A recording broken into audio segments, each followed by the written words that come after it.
Investigator সহ যারা অন্যরা আছেন তাদের নিয়োগ করা হয়ে গেছে।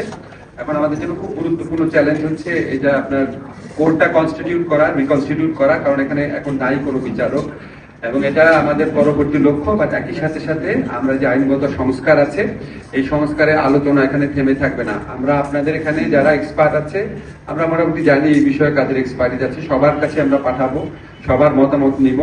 এবং আমাদের এখানে দুইটা জিনিস ক্লিয়ার করি, শুভ্র ভাই এটা খুব ভালো মতো বলেছি, শুভ্র ভাই মানে আদিলুর রহমান খান ভালোভাবে বলেছেন যে আমরা কেন আপনার রোম স্ট্যাটিউট অনুযায়ী আমরা যেহেতু আমরা স্টেট পার্টি আমরা তো যেতে পারতাম, কিন্তু আপনি খেয়াল করে দেখুন এখানে একটা কথা বলা আছে, একটা স্টেট যদি আনএবল হয় অথবা আনউইলিং হয় তখন সে যাবে।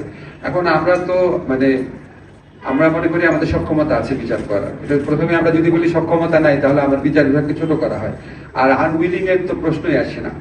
সেকেন্ড হচ্ছে যে হাইব্রিডের ক্ষেত্রে আমরা একটু ইনভেস্টিগেট করেছি, যেমন আপনারা জানেন কম্বোডিয়াতে যে বিচারটা